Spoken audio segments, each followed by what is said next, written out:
Hello दोस्तों, welcome back to my channel knowledgeable brain. और आज हम डिस्कस करने वाले हैं विलियम गोल्डिंग की नॉवल लॉर्ड ऑफ फ्लाइज के बारे में। लेकिन उससे पहले हम जानते हैं कुछ बातें विलियम गोल्डिंग के बारे में। दोस्तों, विलियम एक इंग्लिश नॉवेलिस्ट, प्ले राइट और पोएट थे जिनका जन्म सितंबर 1911 में हुआ था, इंग्लैंड में। उन्होंने लॉर्ड ऑफ फ्लाई पब्लिश करी थी 1954 में। विलियम रॉयल नेवी को सर्व किया करते थे ड्यूरिंग वर्ल्ड वॉर सेकेंड। और उनका एक्सपीरियंस नेवी को सर्व करने के दौरान जो था, उसने ह्यूमन नेचर पर, उनके जो मन में ह्यूमन नेचर के बारे में जो बातें थी, उस पर एक डीपली इन्फ्लुएंस इम्पैक्ट डाला था। उन्होंने वर्ल्ड वॉर सेकेंड का वो टेरिफाइंग एक्सपीरियंस अपनी आंखों से देखा था। वो ह्यूमैनिटी का इवल साइड उन्होंने एक्सपीरियंस किया था। वॉर से पहले विलियम एक टीचर थे, जहाँ पे वो लड़कों को पढ़ाया करते थे। की वजह से चिल्ड्रन की साइकोलॉजी और बिहेवियर अच्छे से समझते थे, जो कि इस लॉर्ड ऑफ फ्लाइज में उन्होंने रिफ्लेक्ट भी किया है। दोस्तों, आज हम इस स्टोरी को समझने से पहले इसके कैरेक्टर्स को डिस्कस करेंगे ताकि आपको स्टोरी अच्छे से समझ में आ जाए। तो चलिए पहले कैरेक्टर्स को डिस्कस करते हैं। पहला कैरेक्टर है राल्फ, जो कि इस कहानी का प्रोटोगोनिस्ट है, मेन कैरेक्टर है। इसकी एक चार्मिस्टिक पर्सनालिटी है, वो एक प्रैक्टिकल इंसान है। का कैरेक्टर रिप्रेजेंट करता है ऑर्डर और सिविलाइजेशन को। राल्फ का प्राइमरी गोल है रेस्क्यू। उसका जो फोकस है वो है maintaining the signal of fire and building shelters. मतलब कि जो फायर से सिग्नल्स बनते हैं उसको मेंटेन करना और शेल्टर बनाना। बेसिकली राल्फ एक ब्रिटिश स्कूल बॉय है जो कि एक आइलैंड पे फंस गया है बाकी लड़कों के साथ, क्योंकि उनका प्लेन क्रैश हो गया है। वहीं पे पिगी एक इंटेलिजेंट लॉजिकल लड़का है, जो वैसे फिजिकली तो काफ़ी ज़्यादा वीक है क्योंकि उसे अस्थमा है, उसकी आंखें कमज़ोर है। लेकिन वो रिप्रेजेंट करता है रीज़न और इंटेलेक्ट को। हर कोई उसका मजाक उड़ाता है उसके अपीयरेंस और उसकी मैनरिज्म के बेसिस पे, ताकि वो कैसे दिखता है, कैसे बिहेव करता है। तो बाकी लोग उसका मजाक उड़ाते हैं। जो उसके ग्लासेस हैं, चश्मा है, वो एक क्रूशियल रोल प्ले करता है आग जलाने में। नेक्स्ट कैरेक्टर है जैक, जो कि हेड है उन लड़कों का और वो रैल्फ का मेन दुश्मन है। जैक काफी एग्रेसिव है और वो चाहता है कि उसकी पावर हो कि वो लोगों पर हुक्म चला सके। इसका करेक्टर रिप्रेजेंट करता है ह्यूमन की इंस्टिंक्ट को और एक्सट्रीम वॉयलेंस को। नेक्स्ट करेक्टर है साइमन। साइमन एक काइंड, सेंसिटिव, स्पिरिचुअल लड़का है जिसका एक डीप कनेक्शन है नेचर के साथ। इसका करेक्टर अच्छाई को, मॉरलिटी को रिप्रेजेंट करता है। नेक्स्ट करेक्टर है रॉजर। रॉजर जैक का साथी है, मतलब कि वो भी बुरा इंसान है, जैक का सपोर्ट करता है। इसके अलावा जो करेक्टर है वो है सैम एंड एरिक, जो कि ट्विंस हैं। वे कलेक्टिवली नेम से बुलाया जाता है सैमनरिक। दोनों को साथ में बुलाया जाता है। वो दोनों बहुत ही ज्यादा वफादार है रेल्फ के लिए, लेकिन इवेंचुअली वो जैक की ट्राइब को ज्वाइन कर लेते हैं। ये चीज सिंबलाइज करती है यूनिटी को और लॉस ऑफ इंडिविजुअलिटी को इन अ मॉब। के अलावा लिटिल लंस हैं, मतलब कि यंगर बॉयज हैं, जो कि इनोसेंस को और वीकनेस को रिप्रेजेंट करते हैं। इन लोगों के पास लीडरशिप तो नहीं है, लेकिन वो weakest member of the society हैं। थोड़े डरे डरे रहते हैं जो भी उन लोगों पे रूल कर रहा होता है। तो आपको कैरेक्टर समझ में आ गए कौन अच्छा है कौन बुरा है।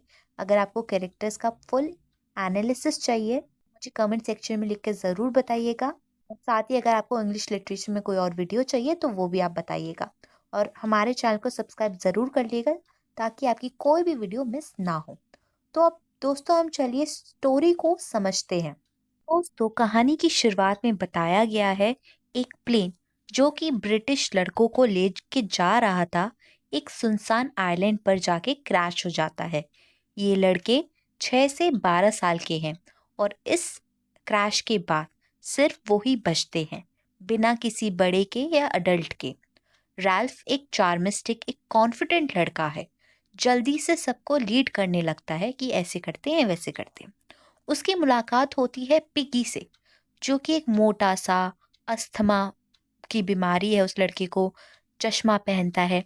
और पिगी का अक्सर मजाक बनाया जाता था, मजाक उड़ाया जाता था, लेकिन पिगी एक समझदार इंसान है।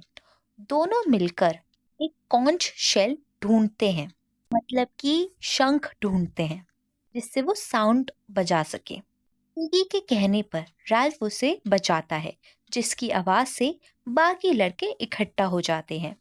यहाँ पे हम मिलते हैं जैक से, जो कि एक कॉर बॉय है, मतलब कि उसका एक म्यूजिकल ग्रुप है, उसका वो लीडर है। उसके साथ साइमन है, जो कि एक शांत और दयालु लड़का है। और ट्विंस हैं, जो कि है सैम और एरिक, जिन्हें एक साथ सैम एंड एरिक बोला जाता है।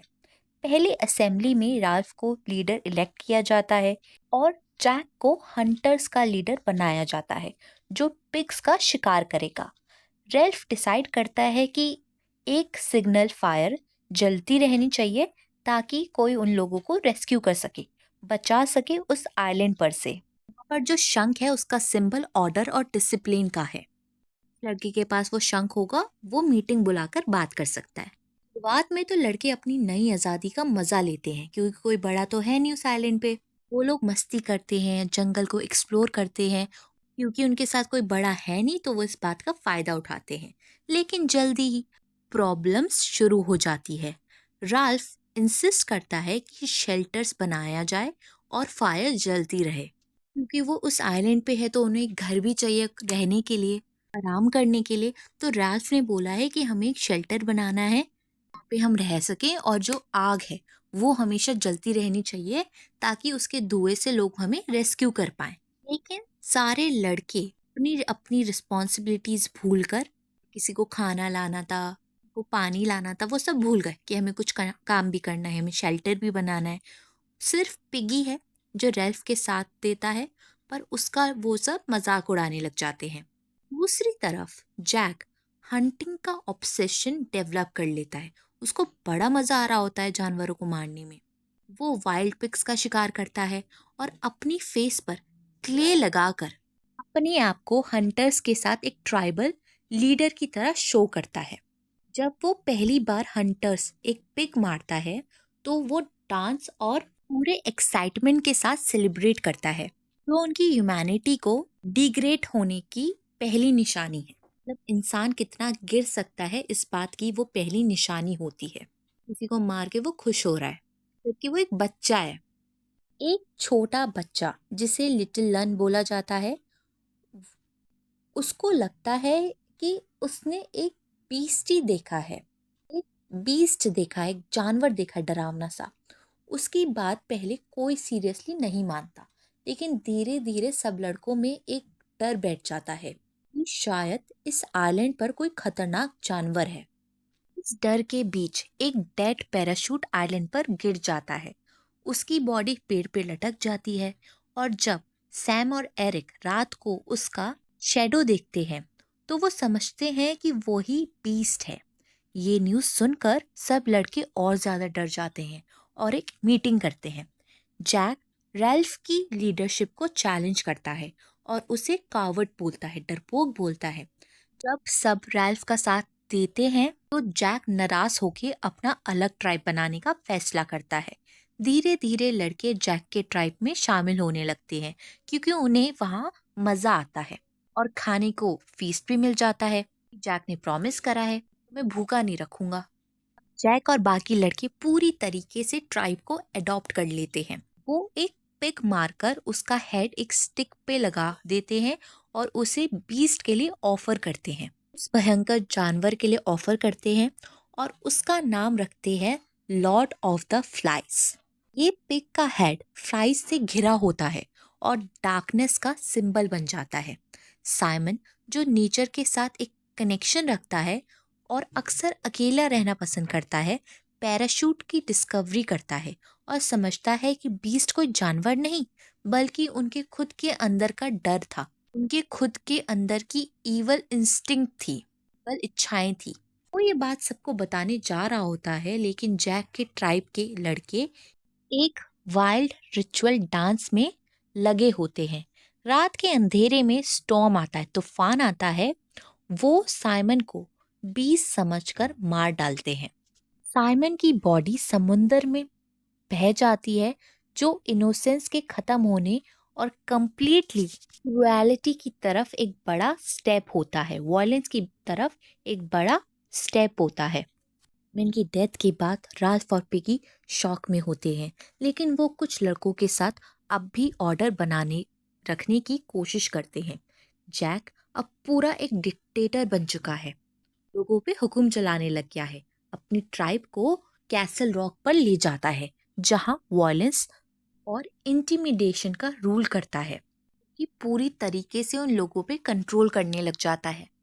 रात जैक और उसका ट्राइब पिगी के ग्लासेस चुरा लेता है, उसका चश्मा चुरा लेते हैं, जिससे वो अपने लिए फायर जलाते हैं। ये पिगी के इंटेलेक्ट और रीजन का मेटाफोरिकल एंड होता है। रैल्फ और उसका ग्रुप ग्लासेस वापस लेने जैक के कैंप जाते हैं, लेकिन वहाँ उन्हें एक डिसएग्रीमेंट को फेस करना पड़ता है। वहाँ पे रॉजर, जो जैक का फॉलोवर है, एक बड़ा पत्थर गिरा कर पिगी को मार देता है। पिगी की मौत के साथ शेल भी टूट जाता है, जो रैशनैलिटी और ऑर्डर के पूरे खत्म होने का सिग्नल था। जैक अपनी पूरी पावर को कंबाइन कर कर घोषित कर देता है कि रैल्फ एक दुश्मन है। उसका ट्राइब रैल्फ का शिकार शुरू कर देता है, जैसे एक एनिमल हो रैल्फ। रैल्फ जंगल में छिपता रहता है अपनी जान बचाने के लिए। अपनी पूरी समझ के साथ उसका यूज करके वो छिपता है। जैक की जो ट्राइब है उसे ढूंढने के लिए जंगल को आग लगा देती है, जो आइलैंड को पूरा डिस्ट्रॉय करने की धमकी देता है। जब रैल्फ एक बीच पर कॉर्नर में होता है, तभी एक नेवल ऑफिसर आ जाता है, जो बड़ी फायर देखकर रेस्क्यू के लिए आया होता है। जब वो ऑफिसर लड़कों को देखता है तो वो उनकी वॉर पेंट और वेपन्स देखकर पहले सरप्राइज हो जाता है, आश्चर्यचकित भी। उसे लगता है कि ये सब एक गेम खेल रहे हैं, लेकिन वो जानता ही नहीं कि यहाँ पे तो इतना बड़ा वॉयलेंस हो गया है, लोगों को मारा जा रहा है। रैल्फ पहले तो गिल्ट में होता है, वो रिलीफ भी महसूस कर रहा होता है कि अब उसकी जान बच जाएगी। मिक्स इमोशन चल रहे हैं उस बंदे के अंदर। धीरे धीरे बाकी लड़के भी अपने एक्शन को समझते हैं और रोने लगते हैं। जो भी उन्होंने काम किया है, अब उन्हें समझ में आ रहा है कि उन्होंने क्या किया है। ऑफिसर उन्हें वापस सिविलाइजेशन ले जाने के लिए रेडी करता है, मतलब वापस उन्हें घर ले जाने के लिए रेडी करता है। लेकिन लड़के समझते हैं कि वो कभी अपनी इनोसेंस वापस नहीं पा सकेंगे। जो डार्कनेस उन्होंने आइलैंड पर देखी थी, वो उनके अंदर की ह्यूमैनिटी का एक मिरर बन गई है, तो हमेशा याद दिलाती रहेगी उन्हें कि उन्होंने कितना गलत काम किया है। दोस्तों, ये कहानी एक रिमाइंडर है कि सिविलाइजेशन कितनी नाजुक है और इंसान के अंदर की जो इंस्टिंक्ट है कितने इजीली ऊपर आ सकते हैं। वो इंस्टिंक्ट वो काफी ईवल है। शॉर्ट में इस कहानी को एक और बार समझते हैं कि ब्रिटिश बॉय का एक प्लेन है जो कि क्रैश हो गया है, और वो सारे लोग एक आइलैंड पे फंस गए हैं। लेकिन वहाँ पे सिर्फ बच्चे हैं जो 6 से 12 साल की एज के हैं। वो लोग कोशिश करते हैं लीडर बनने की। रैल्फ अपने रूल्स बनाता है, और रैल्फ और दूसरे बच्चों के बीच में कुछ लड़ाइयाँ भी देखी गई है। रैल्फ जो फोकस करता है रेस्क्यू पे, सिविलाइजेशन पे, वहीं पे जो जैक है वो हंटिंग से ऑब्सेस्ड हो जाता है, वो पावर से ऑब्सेस्ड हो जाता है। बच्चों के बीच में एक डर भी है, एक मैथिकल बीस्ट का डर जो कि बढ़ता रहता है, जिसकी वजह से वो क्योस और वायलेंस के अंदर और ज़्यादा घुस जाते हैं। उनकी इनोसेंस जो है वो गुम हो जाती है, और जिसकी वजह से वो भयंकर खून भी कर बैठते हैं, including Simon and Piggy. Story खत्म होती है जब बॉयज जो है उन्हें नेवल ऑफिसर बचा लेता है। लेकिन उन लोगों की, उन बच्चों की जिंदगी पूरी तरीके से चेंज हो गई है, कि जो कुछ भी उस आइलैंड पे हुआ है वो काफी डार्क था, काफी भयंकर था। जो उन्होंने एक्सपीरियंस किया है या फिर किया है काम, वो गिल्ट, वो एक्सपीरियंस उनकी जिंदगी में हर वक्त रहेगा। इस नॉवल के माध्यम से ऑथर हमें ये बताना चाहते हैं कि ह्यूमन के जो इंस्टिंक्ट्स होते हैं, ऑटोमेटिक रिएक्शन या बिहेवियर होता है, तो बिना सोचे समझे वो लेते हैं, वो कभी भी प्रोवोक हो सकते हैं। जिसकी वजह से वो कुछ ऐसे एक्शंस ले लेते हैं जो कि सही नहीं है। दोस्तों, आई होप आपको ये स्टोरी समझ में आ गई हो। और वीडियोस देखने के लिए हमारे चैनल को लाइक करें, शेयर करें और सब्सक्राइब करना ना भूलें। अगली बार फिर मिलेंगे एक और नई वीडियो के साथ। Thank you for watching this video.